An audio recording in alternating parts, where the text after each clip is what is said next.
Hello, America. That sounds almost like Paul Harvey, doesn't it? But hello, America. I'm Lyle Rapacki with Prescott E-News in Prescott, Arizona, and this is Arizona Today. I wanted to take several minutes and give you an update on what's taking place with the recall of the Maricopa County supervisors. I think we did that a few days ago, and then also the forensic evaluation that's pending with the Arizona Senate and the Maricopa County electors. The Maricopa County supervisors, those petitions and that recall is still moving forward, as I've told you week after week. I don't have any really breaking news on that other than the petitions are going out and petitions are coming in. It does appear that every several days, as the supervisors continue to become obstinate or more obstinate and they are disrespectful of the Senate, more and more people have had it. They're fed up. They're frustrated with all this infighting, this bickering, and this lack of respect. And they're also fed up that we do not have elected officials that appear to remember their servant leaders. I just wrote an article on servant leadership for Prescott E-News, and you can go to the Prescott E-News website and capture that article.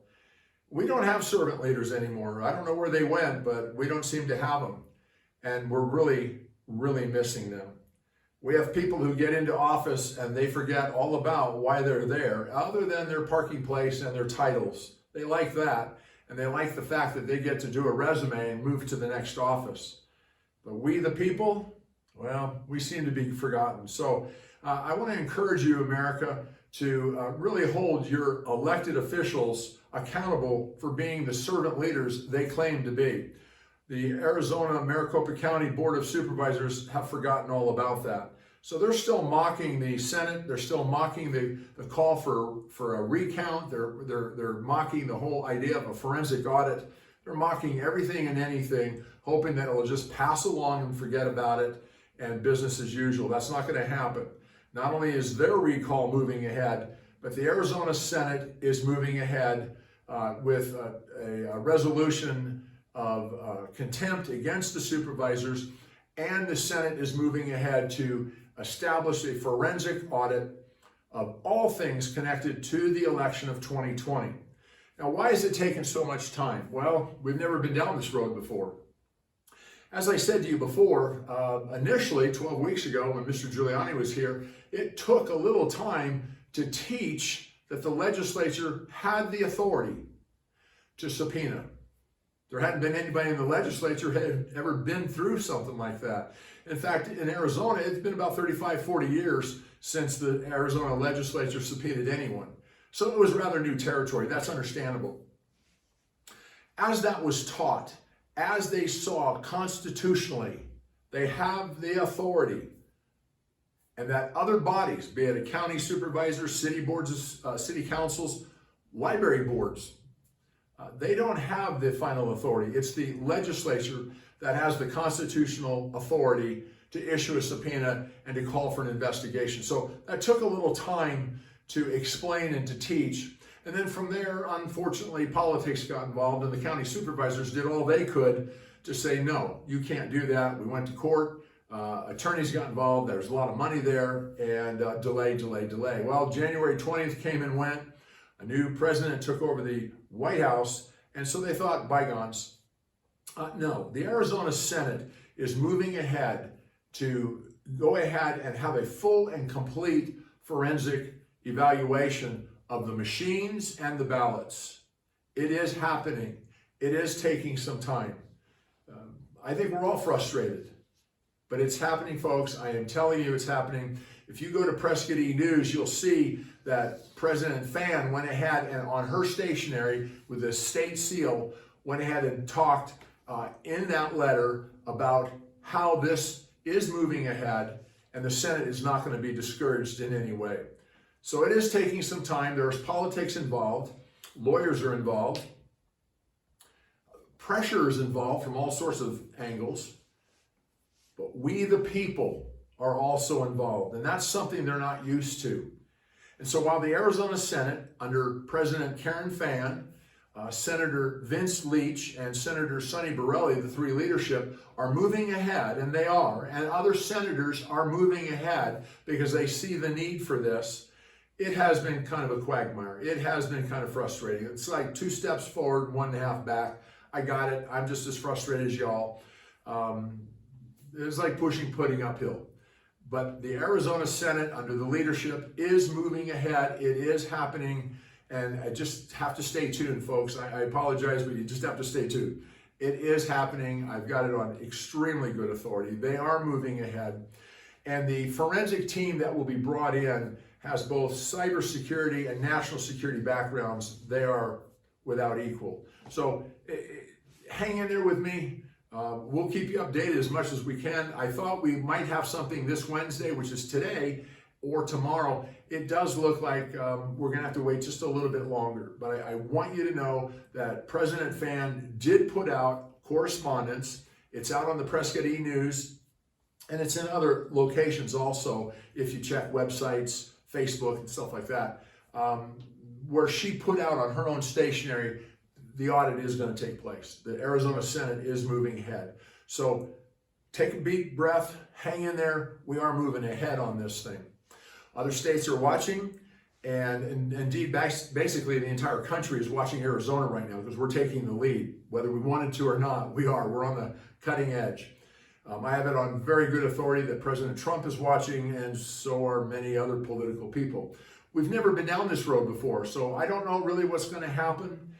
If there's no mistake, then okay, there's no mistake. We'll all go out and have coffee and bagels, and we call it a day. If there is a mistake, then what kind of mistake? How malicious a mistake? And was there fraud? What do we do then? So all of those questions still need to be answered.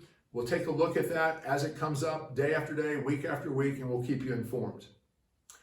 Now I want to share a couple of things personally with y'all. We've been overwhelmed. I showed you, I think a couple of days ago, a big stack of mail here.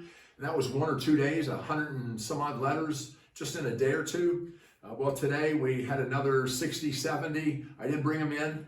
Okay, I've got a couple here. We're overwhelmed. My heart is overwhelmed. I spend time in tears. I try not to do it here with you, but tears because of the notes. In this age of instant everything, Twitters, instant mail, email, everything's instant. To receive handwritten letters, stamps, handwritten envelopes, snail mail, 100 a day. It's very touching.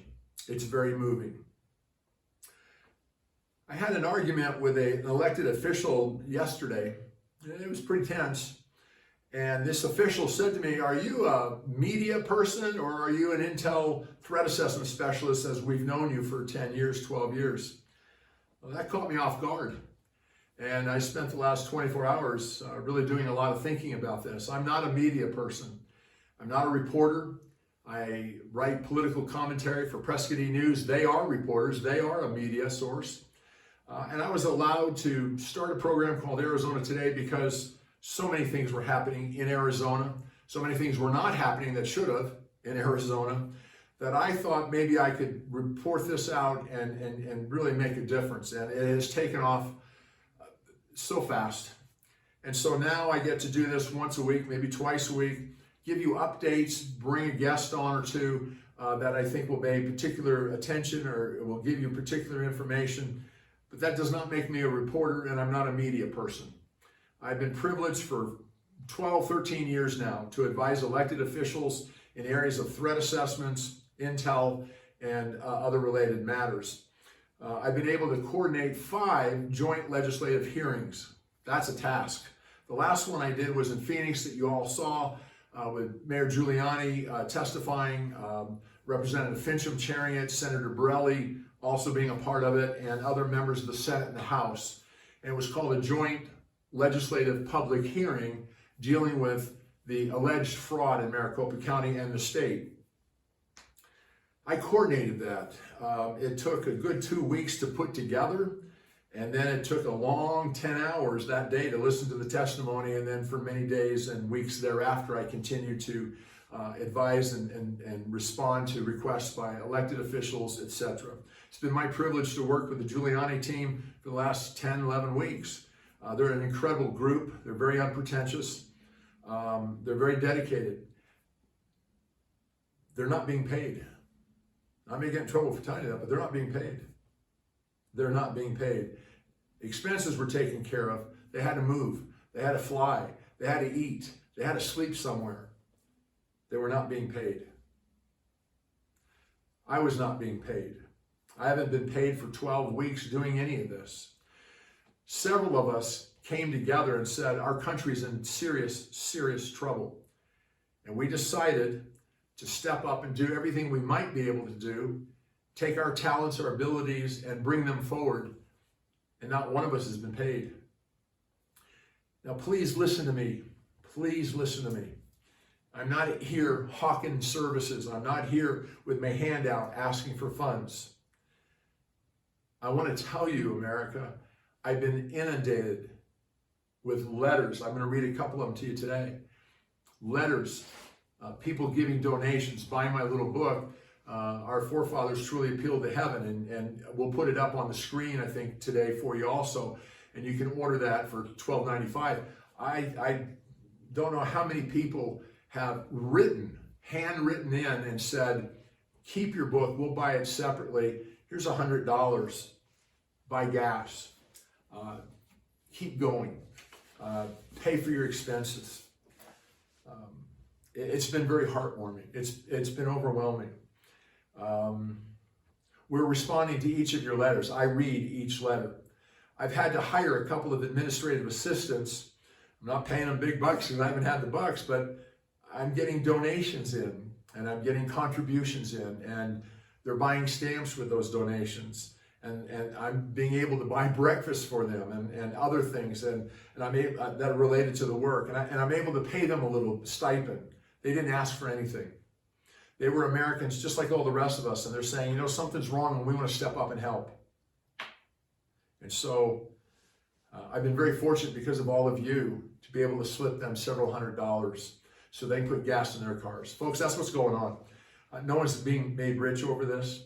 No one's banking anything. I love the letters. I've got a couple of them here. I'm going to read one or two to you. But I love the letters where they say, Dr. Lyle, here's a $100 bill as a donation, as a gift. Here's one right here. Okay, so you don't think I'm making this stuff up. It's from Robert. I can't mention his last name, but he's in California. And you like this, the first sentence. Dear Dr. Lyle, please find enclosed $100 to replenish your cigar and drink supply. You would think I'm a constant chain smoker and drinker.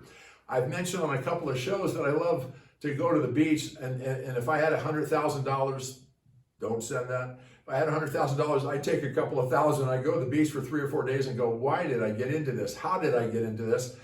And I'd take a little maker's mark and a couple of cigars, and I'd walk up and down the beach. I said that on a couple of occasions. I've said it in speeches. A couple of weeks ago, I spoke to 550 people. I said that. And here's a gentleman who said, please find enclosed $100 contribution donation to replenish your cigar and drink supply during these very difficult and stressful times. Sorry, this is not quite adequate for the Maui trip. Because I said I'd take some money, I'd go to Maui and sit on the beach for a week and go, how did I get into this? What am I doing? That's what he's referring to. That's what a number of other people have written and said. I had one lady say, don't go to Maui, Dr. Lyle, come to Florida. We have great beaches here. True story. I'm a 75-year-old resident of California. Keep the book, he said. Keep your book. I'll order it separately. I just wanted to do something for you. Ladies and gentlemen, dozens upon dozens of letters just like that. Thank you. We're writing you back. We're trying to get in touch with each one of you as fast as we can. We will. Hang in there. We've got books on the way back out now. I've had to get envelopes and stamps, all the things, you know, you got to do. I had to get somebody to help load up a couple of hundred books. I had to order new books. This has been quite a blessing and quite an ordeal too. We've had to do things we never thought we had to do. Here's one. Dear sir, I have a couple of your videos, and they are one of the few things in this difficult season that gives us patriots hope for a breakthrough to the truth. Truth.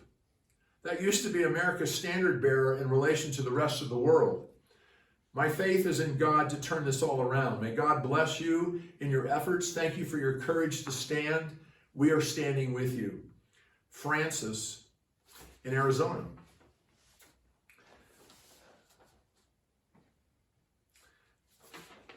Handwritten notes, folks, handwritten notes.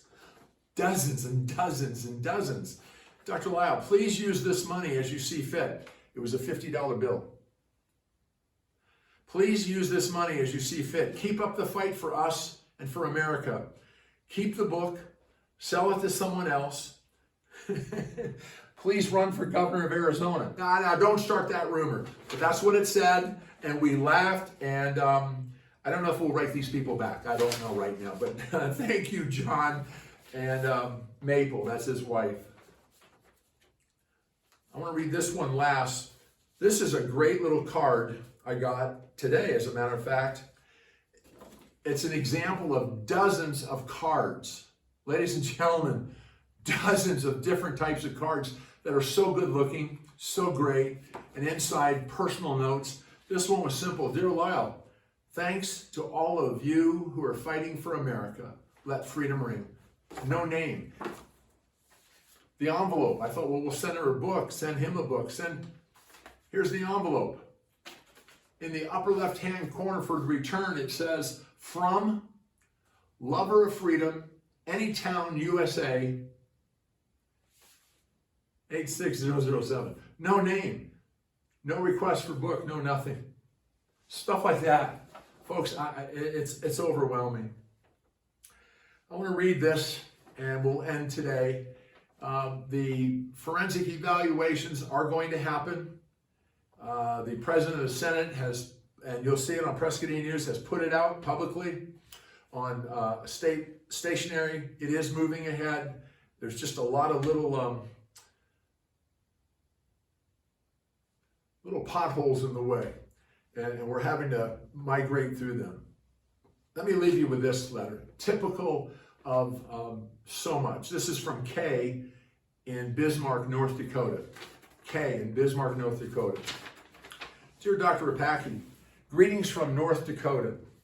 This letter is to thank, encourage, and support you in your continued fight for voter integrity. I am thankful God has placed on your heart and that you have accepted the calling to fight for this cause. I am also thankful for all the other brave warriors who are placing themselves in the line of fire to fight for truth and honesty. Please know that 9 a.m. every day, I pray for this nation and for those who God has placed in the front lines and in leadership positions like you. In closing, there is a famous quote that states, quote, first they came for the socialists, and I did not speak out because I was not a socialist. Then they came for the trade unionists, and I didn't speak out because I was not a trade unionist. Then they came for the Jews, and I did not speak out because I was not Jewish. Then they came for me, and there was no one left to speak for me. Thank you, Dr. Lyle, for being willing to speak out for millions of us who don't have the voice or the platform that's been given to you. Please accept this gift of money as a donation and gift to help in whatever way is needed for you personally to keep this fight going. Okay.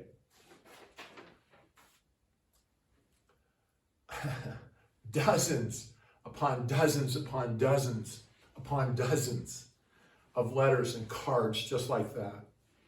Yes, I've been allowed to send out a lot of books. One gentleman ordered 9 or 10, I think.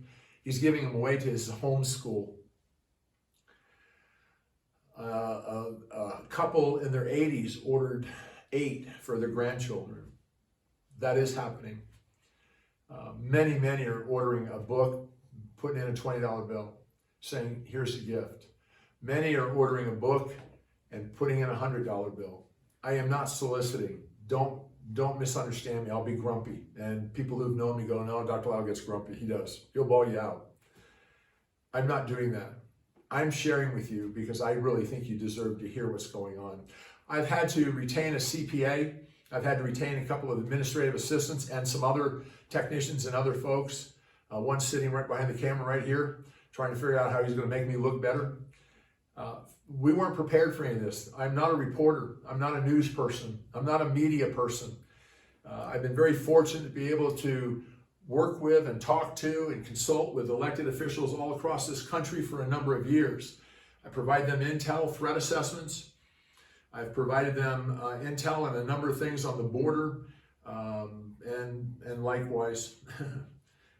Maybe I've earned some spurs, maybe I've earned some trust, maybe I've earned some ability to pick up the phone and call a legislator or a governor or someone, a congressman. But folks, I never saw this happening. I never prepared for this. This was not something I maneuvered for, and we're here. And now, thanks in large measure because of you, I'm able to put gas in the car far more than once a week because I'm using up more gas than once a week. I get to buy an extra cigar or two. Thank you, gentlemen. Thank you for that. Haven't gone to the beach yet, but believe me, once this is over, don't call me. You won't get a hold of me. I'm going to the beach for 3 or 4 days and praying that I've made a difference.